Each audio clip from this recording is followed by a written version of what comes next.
नमस्कार दोस्तों, मेरा नाम है कार्तिक भारद्वाज और आज हम पढ़ रहे हैं philosophical and sociological perspective of education, यानी शिक्षा के दार्शनिक एवं समाजशास्त्रीय परिप्रेक्ष्य, जिसमें हम यूनिट 2 पढ़ रहे हैं। हम यूनिट 2 में एक वीडियो पहले भी अपलोड कर चुके हैं। अगर आपने अभी तक वो वीडियो नहीं देखी है तो हमारे चैनल पर जाकर वो वीडियो ज़रूर देखें। यूनिट 2 में अब हम पढ़ने वाले हैं आदर्शवाद के बारे में।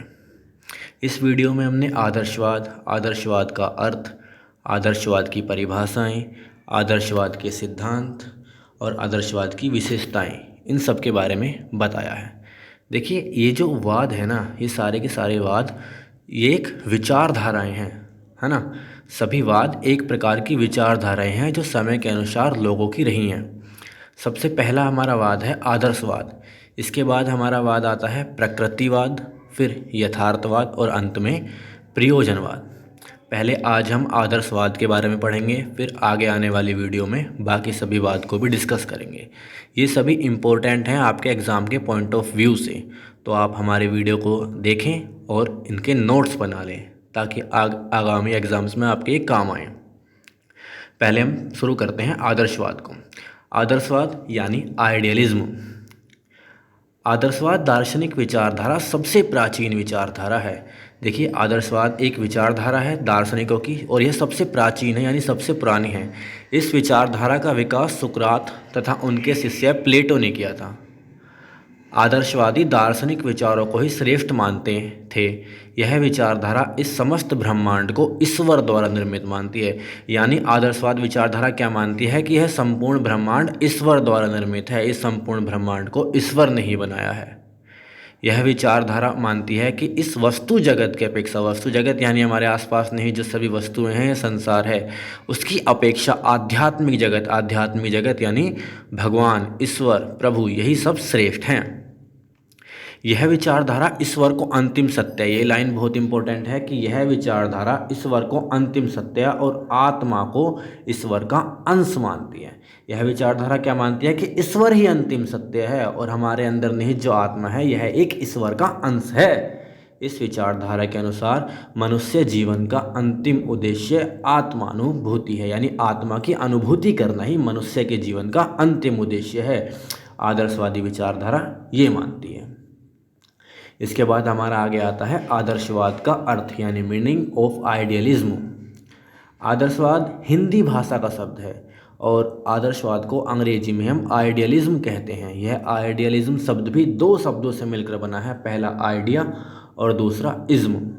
हम इसे तोड़कर कुछ इस तरीके से दिखा देंगे, ठीक है। आइडिया प्लस इज्म यानी आइडियलिज्म। आइडिया का मतलब है विचार और इज्म का मतलब है वाद। फिर इसके बारे में यहाँ लिखेंगे कि यहाँ प्रथम शब्द आइडिया का अर्थ होता है विचार, तो दूसरे शब्द इज्म का अर्थ होता है, दूसरे शब्द इज्म का अर्थ होता है वाद। इस प्रकार आइडियलिज्म शब्द का अर्थ है विचारवाद। वर्तमान में विचारवाद व आध्यात्मिकवाद की अपेक्षा आदर्शवाद शब्द का अधिक प्रयोग होता है। देखिए, विचारवाद और आध्यात्मिकवाद, हमारे इस शब्द से अर्थ हमारा निकला विचारवाद, और क्योंकि यहाँ आध्यात्मिकता को श्रेष्ठ मानते हैं इसलिए एक अर्थ इसका आध्यात्मिकवाद भी है। पर यहाँ आज के समय में आदर्शवाद शब्द का अधिक प्रयोग होता है, इसलिए इस विचारधारा को आदर्शवादी विचारधारा के नाम से भी जाना जाता है।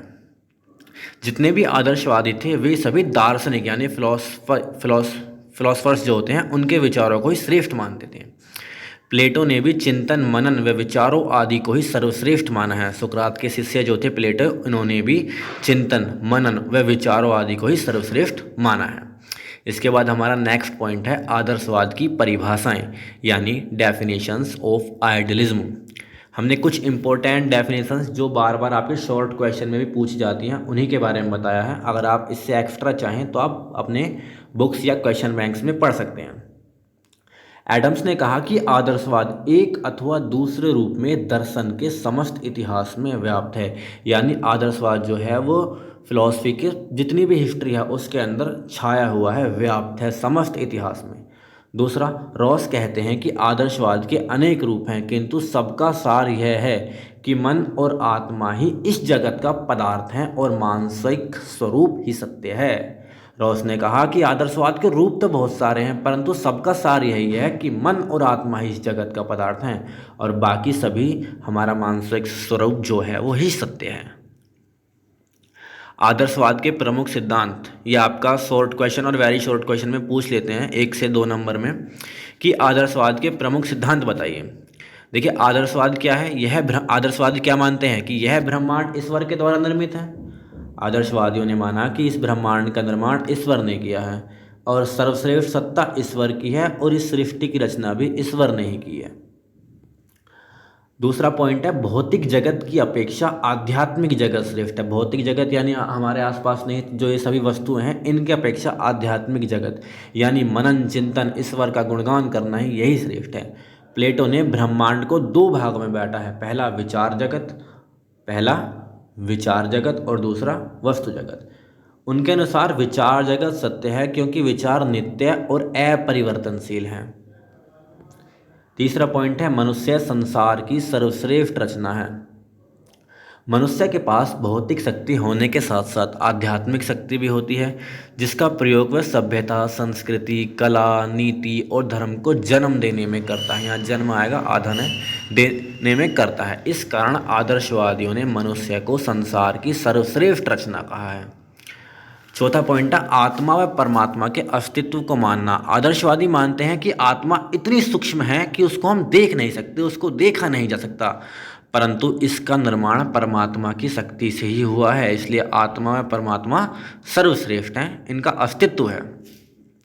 पांचवा पॉइंट है, मानव जीवन का अंतिम उद्देश्य आत्मानुभूति अथवा ईश्वर की प्राप्ति है।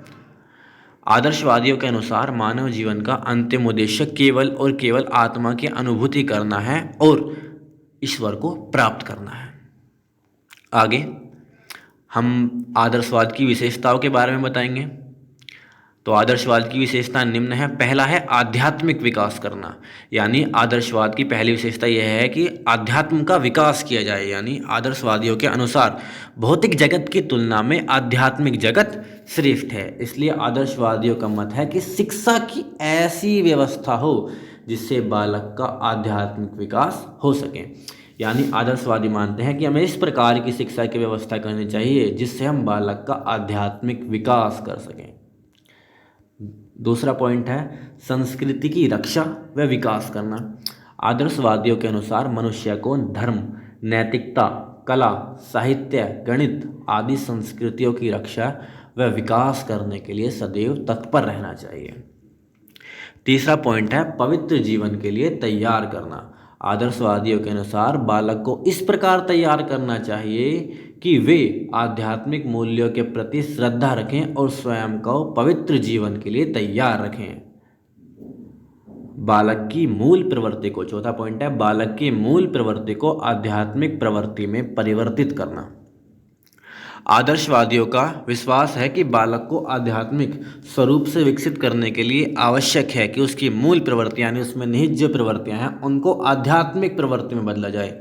मतलब मनुष्य को बालक को ध्यान, मनन, चिंतन आदि सिखाया जाए और उसे संस्कृति व सामाजिक वातावरण की शिक्षा देकर उसका उचित मार्गदर्शन किया जाए। इस प्रकार हम संक्षेप में कह सकते हैं कि आदर्शवादी विचारधारा जो है इसका विकास सुकरात और उनके शिष्य प्लेटो ने किया था और आदर्शवादी दार्शनिक विचारों को ही श्रेष्ठ मानते हैं। यानी अगर हम इसकी एक लाइन में कहें कि जो भी ब्रह्मांड है उसे हमारे ईश्वर द्वारा बनाया गया है, यही आदर्शवादी मानते हैं। दोस्तों अगर आपको हमारी ये वीडियो पसंद आई है तो इस वीडियो को लाइक, शेयर और सब्सक्राइब ज़रूर करें और हमारे चैनल को सब्सक्राइब ज़रूर कर दें।